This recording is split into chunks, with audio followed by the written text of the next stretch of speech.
Amina se tenait seule hors de Fehmi, le cœur battant la chamade. L'écho des pas de Fehmi s'estompa tandis qu'il disparaissait dans l'ombre, la laissant face à l'énormité de ce qu'elle venait de faire. Elle avait défié l'homme le plus puissant qu'elle ait jamais connu, un homme qui avait bâti son empire sur le contrôle et l'intimidation. Et elle s'était éloignée. Mais maintenant, alors qu'elle se tenait là, dans le silence, le poids de sa décision commençait à peser sur elle. Elle n'avait aucune idée de ce que l'avenir lui réservait, ni où elle irait ni ce qu'elle ferait. Tout ce qu'elle savait, c'est qu'elle ne pouvait plus rester dans cette maison. Elle devait partir, et il fallait qu'elle le fasse maintenant. Amina se précipita dans sa chambre, l'esprit en ébullition. Elle rassembla quelques affaires essentielles et les fourra dans un petit sac. Elle savait qu'elle ne pouvait pas supporter grand-chose, seulement le strict nécessaire. Chaque seconde passée au manoir lui semblait une seconde de trop, une seconde pendant laquelle Fehmi risquait de changer d'avis et de tenter de l'arrêter. En faisant ses bagages, ses pensées se tournèrent vers EYO. Elle devait le retrouver, lui raconter ce qui s'était passé. Ils avaient toujours parlé de fuir ensemble, mais maintenant, ce n'était plus un rêve. C'était sa seule option. Mais où pouvait-il aller? Comment échapper à l'emprise d'un homme comme Fehmi, dont l'influence s'étendait bien au-delà des murs de son manoir? Les mains d'Amina tremblaient tandis qu'elle fermait son sac. Elle jeta un dernier regard à la pièce qui avait été sa prison ces derniers mois. Elle était remplie de meubles et de décorations luxueux, symbole de la richesse et du pouvoir qui avaient ennui à son bonheur. Mais plus rien n'avait d'importance. Elle laissait tout derrière elle. Alors qu'elle se dirigeait vers la porte, Amina hésita. Une part d'elle-même n'arrivait toujours pas à croire qu'elle faisait vraiment cela, qu'elle s'éloignait vraiment de la vie qui lui avait été imposée. Mais le souvenir du regard froid et insensible de Fehmi, lorsqu'il la menaçait, ne fit que renforcer sa détermination. Elle avait fait son choix, et elle le mènerait à bien. Amina se glissa hors du manoir et s'enfonça dans la nuit. L'air était frais et les rues silencieuses, seul le bourdonnement lointain de la circulation rompait le silence. Elle resserra son châle autour de ses épaules et descendit la rue en courant, ses pas résonnant dans les rues désertes.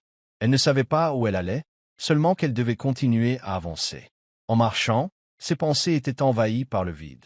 Elle n'avait aucun moyen de le contacter, aucun moyen de savoir où il était. Mais elle se souvenait du parc où ils s'étaient rencontrés plus tôt, de l'endroit où ils avaient passé tant de moments heureux ensemble. C'était le seul endroit où elle pouvait penser, le seul où elle se sentait en sécurité. Lorsqu'Amina arriva au parc, elle était essoufflée et épuisée. Elle se tenait à l'entrée, cherchant autour d'elle le moindre signe d'EYO. Le parc était sombre et désert, les arbres projetant de longues ombres sur le sol. L'espace d'un instant, elle ressentit une vague de panique. Et si EYO n'était pas là? Et s'il avait décidé que c'était trop dangereux, qu'ils ne pouvaient finalement pas être ensemble? Mais soudain, elle le vit.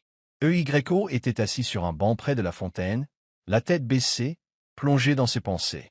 Le soulagement envahit Amina tandis qu'elle courait vers lui, le cœur battant à tout rompre, mêlé de peur et d'espoir. « EYO » cria-t-elle d'une voix tremblante. EYO leva les yeux écarquillés de surprise en la voyant. Il se leva vivement et courut à sa rencontre. « Amina, que fais-tu ici? Que s'est-il passé ?» Amina le serra fort dans ses bras. « Je suis parti, EYO. Je ne pouvais plus rester là. J'ai dit à Fehmi que je partais et maintenant, je ne sais plus quoi faire. » EYO la serrait contre lui, le cœur battant. Il avait toujours rêvé de ce moment, mais maintenant qu'il était là, il était envahi par l'incertitude. « Es-tu sûr, Amina? Es-tu sûr que c'est ce que tu veux? » Amina se recula légèrement, regardant EYO dans les yeux. « Oui, EYO. Je n'ai jamais été aussi sûr de quoi que ce soit de ma vie. Je ne peux pas revenir à cette vie, pas après tout ce qui s'est passé. Mais j'ai besoin de toi, EYO. Je ne peux pas y arriver seul. » EYO tenait son visage entre ses mains, le regard rempli de détermination. « Tu n'es pas seul, Amina. On trouvera une solution ensemble. On trouvera un moyen de commencer une nouvelle vie loin d'ici. Je ne sais pas comment, mais je te promets qu'on y arrivera. » Les larmes montèrent aux yeux d'Amina tandis qu'elle hochait la tête. Pour la première fois depuis des mois, elle sentit une lueur d'espoir. Elle avait EYO, et tant qu'ils seraient ensemble, elle savait qu'ils pourraient tout affronter. Assis sur le banc, main dans la main, ils parlaient de leur projet. Il savait qu'il devait quitter la ville pour trouver un endroit où l'influence de Femi ne pourrait pas les atteindre. Ce ne serait pas facile, mais ils étaient déterminés à y parvenir. On pourrait aller à Ibadan, suggéra Eygreko. C'est assez loin de Lagos pour que Femi n'y puisse pas s'étendre. J'ai un ami qui y vit, il pourrait peut-être nous aider à trouver un endroit où loger. Amina hocha la tête. Ça me semble une bonne idée. Plus tôt on partira, mieux ce sera. Ils décidèrent de partir le lendemain. Eygreko organiserait le transport et Amina le retrouverait à la gare routière. Ils voyageraient séparément pour éviter d'attirer l'attention. Puis, une fois hors de la ville, ils commenceraient leur nouvelle vie ensemble. Alors qu'ils se séparaient ce soir-là, Amina ressentit un mélange de peur et d'excitation. Elle savait que ce qu'il faisait était risqué, mais c'était le seul moyen d'échapper à la vie qu'on lui avait imposée. Elle retourna au manoir une dernière fois, se faufilant par la porte de derrière. Elle ne pouvait pas risquer que Femi la voie, mais elle devait récupérer ses dernières affaires avant de partir définitivement. Le manoir était sombre et silencieux tandis qu'elle avançait dans les couloirs, ses pas résonnant dans les couloirs vides. C'était étrange d'être là, sachant que ce serait la dernière fois qu'elle y mettrait les pieds. Elle rassembla rapidement ses affaires restantes et les fourra dans son sac. Alors qu'elle cherchait une photo sur sa table de chevet, elle hésita. C'était une photo de sa famille, prise bien avant tout cela. Son père, sa mère et ses frères souriaient, le visage rayonnant de joie. Amina ressentit une pointe de tristesse en la regardant, réalisant tout le changement depuis. Elle reposa la photo sur la table, la laissant comme un souvenir de sa vie. Là où elle allait, elle n'en avait pas besoin. Son avenir était avec Eygreko, et c'était tout ce qui comptait désormais. Amina quitta le manoir pour la dernière fois, le cœur lourd d'un mélange d'émotions. Elle savait que c'était la bonne décision, mais cela ne la rendait pas plus facile. Elle quittait tout ce qu'elle avait connu, s'engageant dans l'inconnu, avec pour seul guide son amour pour Eygreko. Le lendemain matin, Amina se rendit à la gare routière, son sac en bandoulière. Les rues grouillaient déjà d'activité, les gens vaquant à leurs occupations quotidiennes, inconscients de la décision qui allait changer sa vie. Amina marchait tête baissée, essayant de se fondre dans la foule. Elle ne pouvait pas se permettre d'attirer l'attention. Pas maintenant, pas alors qu'elle était si proche de s'échapper. Arrivée à la gare routière, elle scruta la foule à la recherche d'Eygreko. Son cœur fit un bond en le voyant debout près du guichet, scrutant la foule à sa recherche. Elle se précipita vers lui, le cœur battant la chamade. « Eygreko » murmura-t-elle en le rejoignant. Eygreko se retourna et sourit en la voyant, le soulagement inondant son visage. « Tu as réussi, dit-il en lui prenant la main. Tu es prête? Amina hocha la tête, serrant son sac. Oui, allons-y. Ils achetèrent leurs billets et montèrent dans le bus, s'installant au fond, loin d'être vus. Amina jeta un coup d'œil par la fenêtre tandis que le bus quittait la gare, observant la ville qu'elle avait si longtemps considérée comme son foyer disparaître au loin. Elle ressentit un mélange de tristesse et de soulagement en quittant Lagos, sachant qu'elle quittait la vie qu'elle avait connue, mais aussi qu'elle était enfin libre. Le voyage jusqu'à Ibadan fut long, mais Amina et Eygreko n'y prêtèrent aucune attention. Ils passèrent des heures à discuter de leurs projets, rêvant de la vie qu'ils construiraient ensemble. Pour la première fois depuis des mois, Amina ressentit un sentiment de paix. Elle était avec l'homme qu'elle aimait, et ils étaient en route vers un nouveau départ. À leur arrivée à Ibadan, Sola, l'ami d'Eygreko, les attendait à la gare routière. C'était un homme gentil, au sourire chaleureux et à l'attitude amicale. Il salua Amina d'un hochement de tête, comprenant la gravité de la situation sans avoir besoin de poser trop de questions. Eygreko m'a expliqué ce qui se passe, dit Sola en les conduisant à sa voiture. Tu peux rester avec moi un moment, le temps de trouver un endroit à toi. Ne t'inquiète pas, je ne dirai à personne que tu es là. Amina ressentit une vague de gratitude. Merci, Sola. Tu ne peux pas savoir à quel point cela compte pour nous. Sola sourit en les ramenant chez lui. Ce n'est pas un problème. Eygreko est un bon ami, et je serai ravi de t'aider. Nous trouverons un moyen de te protéger. La maison de Sola était petite mais confortable, bien loin du grand manoir qu'Amina venait de quitter. Mais elle s'en fichait. C'était comme un sanctuaire, un endroit où elle pouvait enfin respirer à nouveau. Sola leur montra une petite chambre d'amis où ils pouvaient séjourner. Amina ressentit un soulagement en s'asseyant sur le lit, enfin capable de se détendre. Au cours des jours suivants, Amina et EYO commencèrent à s'installer dans leur nouvelle vie à Ibadan. Ils restèrent discrets et évitèrent les endroits où ils auraient pu être reconnus. EYO trouva un emploi d'enseignante dans une école locale, et Amina commença à travailler dans une petite boulangerie appartenant au cousin de Sola. Ce n'était pas grand-chose, mais c'était suffisant pour survivre, et pour la première fois depuis longtemps, Amina ressentit un sentiment de satisfaction. Mais malgré la paix qu'elles avaient trouvée, Amina ne parvenait pas à chasser le malaise qui persistait au fond d'elle. Elle savait que Femi n'abandonnerait pas facilement, qu'il ferait tout ce qui était en son pouvoir pour la retrouver. EYO et elle avaient pris toutes les précautions pour rester cachées, mais elle ne pouvait s'empêcher de penser que ce n'était qu'une question de temps avant que Femi ne découvre où il se trouvait.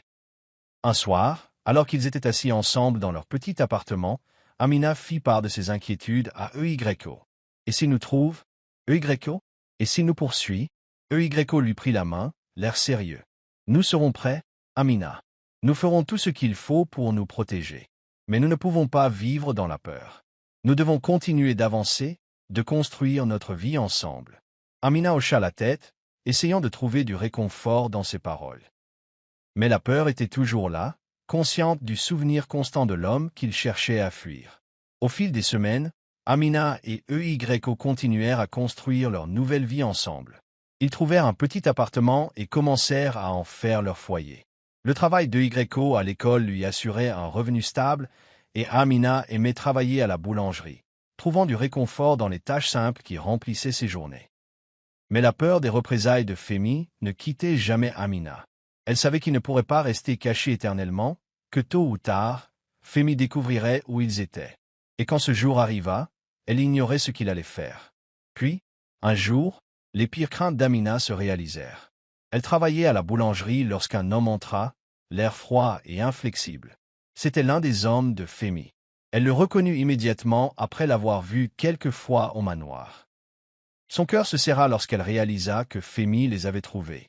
L'homme s'approcha du comptoir, son regard rivé sur celui d'Amina. « Madame Olinka, dit-il d'une voix dénuée d'émotion. Monsieur Olinka vous cherchait.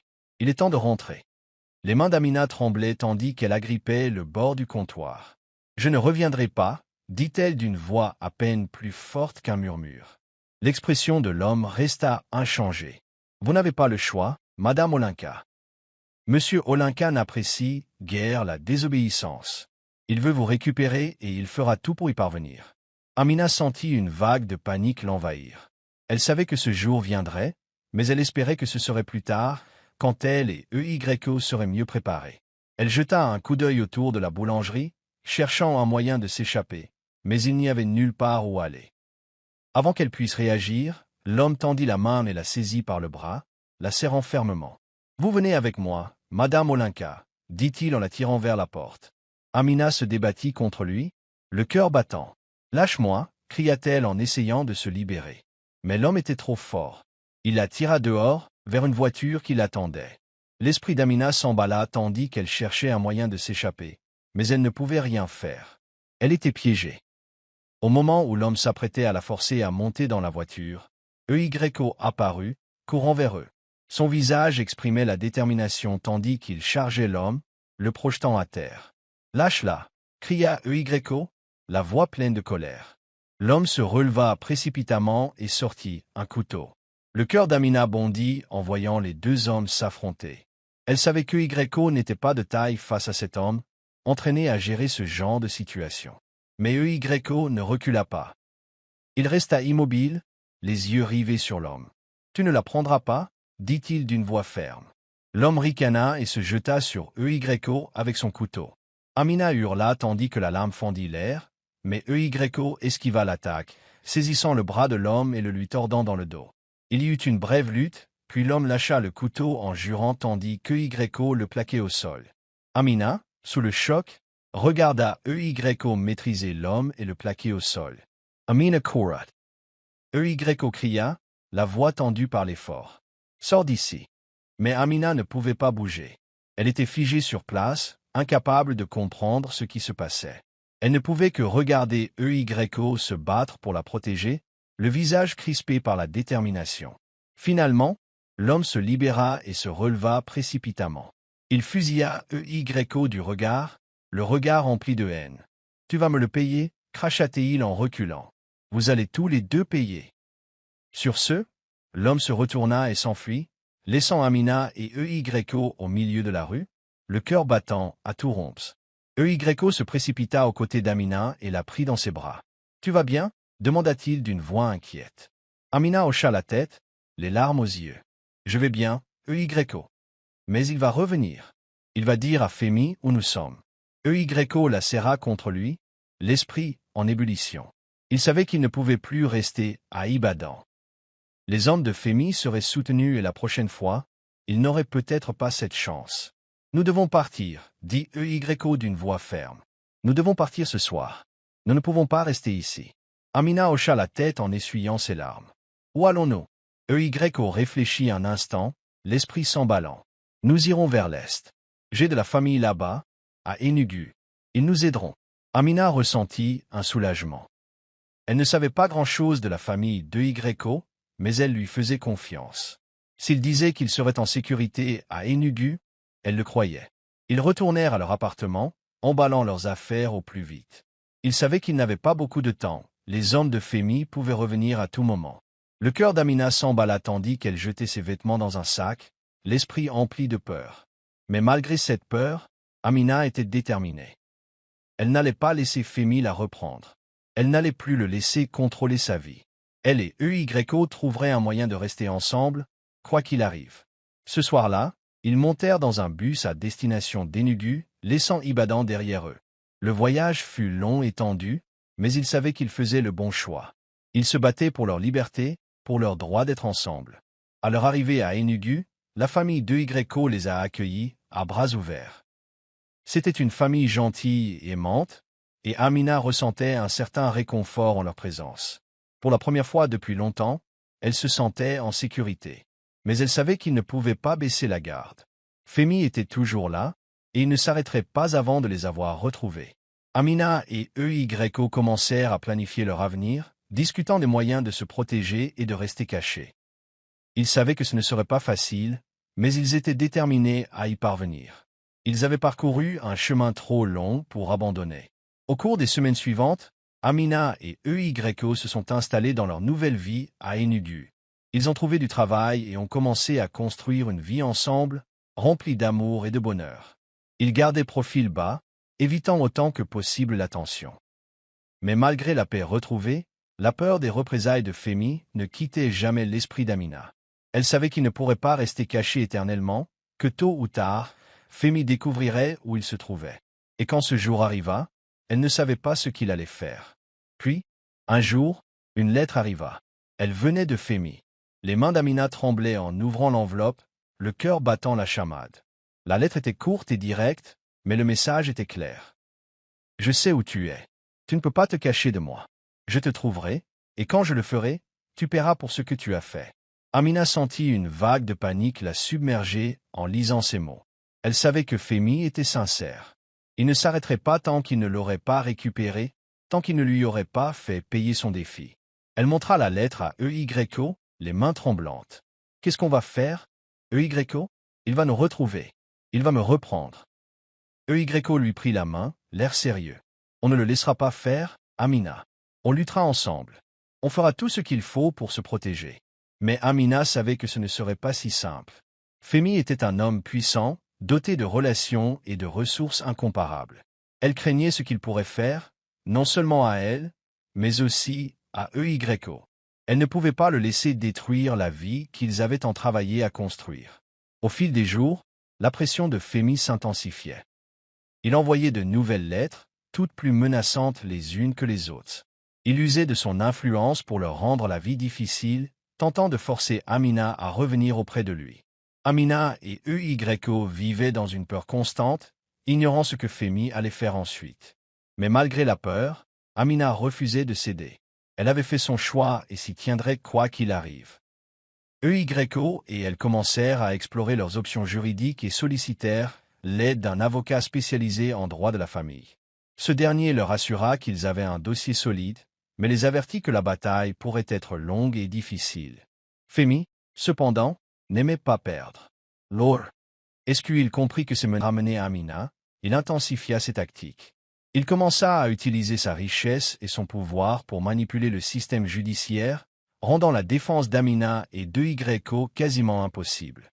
Amina se sentait comme prise au piège dans un cauchemar, sans issue. À chaque progrès, Femi trouvait un moyen de les bloquer. Mais malgré les obstacles, Amina refusait d'abandonner. Elle savait qu'elle devait rester forte, pour elle et pour EYO. La bataille juridique dura des mois, les épuisant émotionnellement et financièrement. Mais malgré tout, Amina et EYO restèrent unis, leur amour l'un pour l'autre ne faisant que grandir. Ils savaient qu'ils se battaient non seulement pour leur avenir, mais aussi pour leur droit à vivre librement, sans peur. Finalement, après ce qui leur sembla une éternité, l'affaire fut portée devant le tribunal. Amina et EYO se tenaient côte à côte, face à Femi, de l'autre côté de la salle d'audience. Le procès fut tendu et chargé d'émotions, les deux parties présentant leurs arguments. Les avocats de Femi tentèrent de dépeindre Amina comme une épouse ingrate ayant abandonné son mari pour un autre, tandis que ceux d'Amina soutenaient qu'elle avait été contrainte à un mariage qu'elle ne souhaitait pas et qu'elle avait parfaitement le droit de vivre. À la fin du procès, Amina ressentit un mélange d'espoir et de peur. Elle savait que l'issue de cette bataille déterminerait le reste de sa vie. S'il perdait, elle serait contrainte de retourner à Femi, où elle retrouverait une vie de misère et de contrôle. Mais s'il gagnait, elle serait enfin libre de vivre la vie qu'elle avait toujours rêvée. Le juge a délibéré pendant plusieurs jours, et le poids de la peine était pesant. Mais lorsque le verdict a finalement été rendu, Amina n'en croyait pas ses oreilles. Le juge a statué en sa faveur, lui accordant le divorce et une protection juridique complète contre Femi. Elle était libre. Des larmes de soulagement et de joie coulaient sur le visage d'Amina tandis qu'elle serrait EYO dans ses bras. Ils avaient gagné. Ils avaient lutté contre vent et marée et en étaient sortis victorieux. Le poids qui pesait sur elle depuis si longtemps était enfin levé, et elle sentait qu'elle pouvait à nouveau respirer. Dans les jours qui suivirent, Amina et EYO commencèrent à reconstruire leur vie. Ils savaient que des défis les attendaient encore, mais ils savaient aussi qu'ils pourraient les affronter ensemble. Leur amour avait été mis à l'épreuve dans des circonstances extrêmement difficiles, et il en était ressorti plus fort que jamais. Le parcours d'Amina avait été long et douloureux, mais il lui avait aussi appris d'importantes leçons sur elle-même et sur le monde. Elle avait appris que l'amour valait la peine de se battre, qu'elle avait la force de se défendre et que le véritable bonheur ne pouvait être trouvé qu'en restant fidèle à son cœur. En regardant vers l'avenir, Amina et EYO savaient qu'ils avaient la chance de construire une vie remplie d'amour, de joie et de paix. Ils avaient surmonté les ténèbres du passé et étaient désormais prêts à accueillir ensemble la lumière d'un nouveau départ. Merci d'avoir regardé. Si vous avez apprécié, veuillez aimer et vous abonner à notre chaîne.